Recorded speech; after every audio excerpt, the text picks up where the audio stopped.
नमस्कार मित्रों। आज हम बीए भाग प्रथम के फर्स्ट पेपर समाजशास्त्र के सिद्धांत में परिस्थिति और भूमिका की चर्चा कर रहे हैं। मैंने मेरे पिछले वीडियो में आपको परिस्थिति और भूमिका के बारे में विस्तार से बताया कि परिस्थिति क्या है, भूमिका क्या है, परिस्थिति की क्या परिभाषा है, परिस्थिति की क्या विशेषताएं हैं। आज हम बात करेंगे सामाजिक परिस्थिति के प्रकार। सन 1936 में लिंटन ने समाज में पाई जाने वाली परिस्थितियों को मुख्य रूप से दो भागों में विभक्त किया। पहली प्रदत्त परिस्थिति, दूसरी अर्जित परिस्थिति। प्रदत्त परिस्थिति से हमारा तात्पर्य होगा कि समाज में कुछ परिस्थितियां ऐसी होती है जो व्यक्ति के गुणों पे ध्यान दिए बिना उनको स्वतः ही प्राप्त हो जाती है। ये परिस्थितियां व्यक्ति को किसी परिवार विशेष में जन्म लेने व परंपरा आदि के कारण से प्राप्त होती है और बच्चे को उस समय प्रदान की जाती है जबकि उसके व्यक्तित्व के बारे में समाज कुछ नहीं जानता। समाज में प्रदत्त परिस्थितियां पहले से मौजूद होती है जो नवीन जन्म लेने वाले प्राणी को प्रदान कर दी जाती है। विश्व के सभी समाजों में प्रदत्त परिस्थितियां पाई जाती है।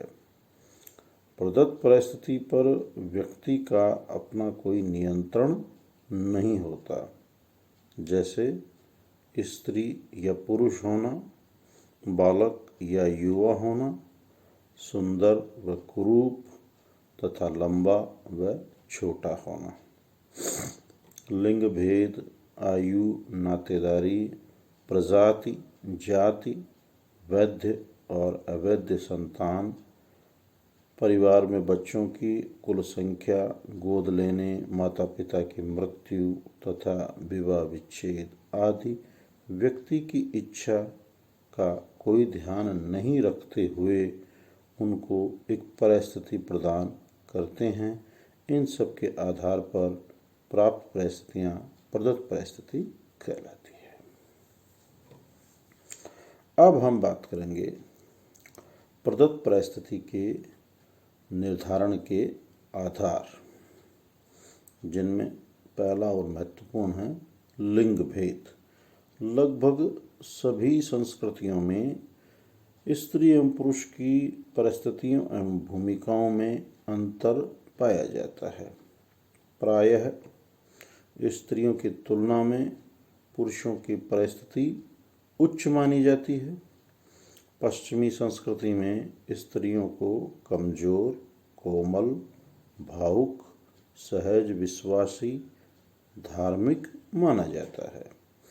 भारत में भी स्त्रियों की परिस्थिति पुरुषों से निम्न है और उन्हें अबला, दासी आदि नामों से संबोधित किया जाता रहा है। इसी कारण स्त्रियों को उच्च शिक्षा तथा व्यवसाय से पृथक रखा गया, उनको संपत्ति और राज्याधिकारों से वंचित किया गया तथा उन्हें पुरुषों के अधीन रखा गया।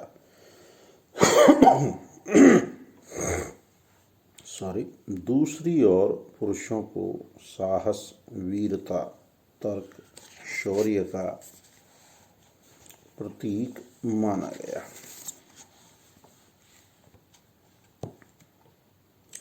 यही कारण है कि स्त्रियों को घरेलू कार्य, बच्चों का पालन पोषण का कार्य दिया गया, जबकि पुरुष पशुचारण, मछली पालन, शिकार, युद्ध करने आदि कार्यों को करने लगा, जिसमें कि अधिक शारीरिक शक्ति और साहस की आवश्यकता होती है। स्त्री पुरुषों में पाए जाने वाली शारीरिक रचना की भिन्नता उनके कार्यों में भिन्नता पैदा करती है। इन सब के बावजूद भारत में गारो, खासी, नायर जो कि मातृसत्तात्मक परिवार है, इनमें पुरुषों की तुलना में स्त्रियों की परिस्थिति उच्च है। वही परिवार के मुखिया है। संपत्ति एवं धार्मिक कार्यों में वही प्रधान है। वंश एवं उत्तरदायित्व भी स्त्रियों के आधार पर ही तय किए जाते हैं। वर्तमान समय में स्त्री एवं पुरुषों को कुछ कार्यों को छोड़ के शेष में समान रूप से अवसर प्रदान किए जा रहे हैं। संवैधानिक दृष्टि से लिंग के आधार पर भेद को पूरी तरह से खत्म कर दिया गया है। आयु भेद। यौन भेद की भांति आयु भेद भी निश्चित एवं स्पष्ट शारीरिक लक्षण है, किंतु आयु एक परिवर्तनशील तथ्य है। विश्व की सभी संस्कृतियों में आयु के आधार में आयु के आधार पर परिस्थिति भेद पाया जाता है। आयु का विभाजन शिशु, बालक, युवा, प्रौढ़ एवं वृद्ध आदि स्तरों में किया जा सकता है। समाज में अलग अलग आयु के लोगों को भिन्न भिन्न परिस्थितियां प्रदान की जाती है तथा एक विशेष परिस्थिति के लिए निश्चित आयु का होना भी आवश्यक है। बड़े भाई एवं छोटे भाइयों का भेद आयु पर निर्भर है। प्राय बच्चों की तुलना में वृद्धों को समाज में अधिक सम्मान दिया जाता है। इसका कारण आयु के अतिरिक्त यह भी है कि उन्हें जीवन का अनुभव अधिक होता है तथा वे परंपरा और संस्कृति के रक्षक होते हैं।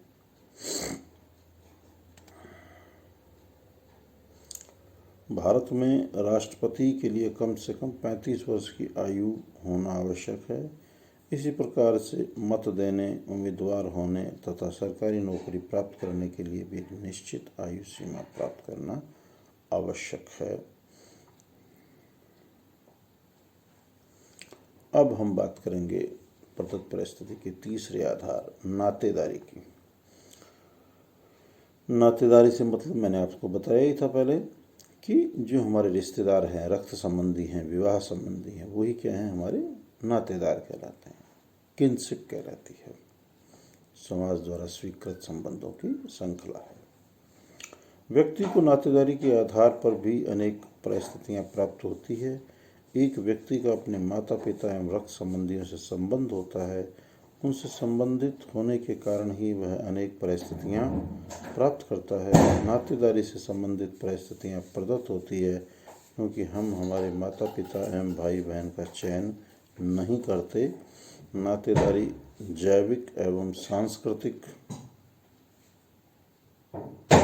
दोनों ही तथ्यों का मिश्रित रूप है। समाज में हमें कई पद माता पिता के द्वारा ही प्राप्त होते हैं। राजा का पुत्र राजपद ग्रहण करता है। हम अपने माता पिता का वर्ग, धर्म और कभी कभी व्यवसाय भी ग्रहण करते हैं। भारत में जाति का आधार जन्म ही है। माता पिता, भाई बहन, चाचा, मामा, दादा दादी आदि परिस्थितियां नातेदारी के आधार पर ही तय होती है। नातेदारी के साथ व्यक्ति के कुछ अधिकार एवं दायित्व भी जुड़े होते हैं। समाज में माता पिता की सामाजिक स्थिति के आधार पर ही बच्चे का भी मूल्यांकन किया जाता है और उनके उच्च एवं निम्न स्थिति के अनुसार बच्चे को भी सामाजिक परिस्थिति प्रदान की जाती है। अगला आधार है जन्म। व्यक्ति का जन्म किस परिवार, जाति अथवा प्रजाति में हुआ है, इस आधार पर भी परिस्थितियों का निर्धारण होता है। शाही घराने एवं उच्च जाति में जन्म लेने वाले की सामाजिक परिस्थिति निम्न परिवारों में अस्पृश्य जातियों के लोगों की तुलना में साधारणतः उच्च मानी जाती है। नेक्स्ट, शारीरिक विशेषताएं। कई परिस्थितियां व्यक्ति को उसकी शारीरिक विशेषताओं के आधार पर प्रदान की जाती है। काले एवं कुरूप की तुलना में सुंदर, निर्बल की तुलना में शक्तिशाली व्यक्ति की जो सामाजिक स्थिति है उसे हम उच्च मानते हैं। और लास्ट है जाति तथा प्रजाति। भारत में जाति व्यक्ति की परिस्थिति निर्धारण का प्रमुख आधार है। उच्च जातियों कि सामाजिक स्थिति निम्न जातियों की सामाजिक स्थिति की तुलना में उच्च मानी जाती है। इसी प्रकार से यूरोप और अमेरिका में प्रजाति के आधार, प्रजाति का अर्थ क्या होगा कि जहाँ शारीरिक विशेषताओं के आधार के ऊपर जब हम समाज को विभक्त कर दें वो कहलाएगा आपका प्रजाति, रेस। अमेरिका में तो काली प्रजाति के लोग अनेक सामाजिक एवं राजनीतिक अधिकारों से वंचित है। अमेरिका में कोई भी निग्रो अमेरिका का राष्ट्रपति नहीं बन सकता। इस तरह की वही परंपराएं हैं। हालांकि ये परंपराएं हमने टूटती हुई भी कई बार देखी है। अब हम अगले वीडियो में चर्चा करेंगे कि अर्जित परिस्थिति क्या है। ये आज हमने बात की प्रदत्त परिस्थिति की। धन्यवाद।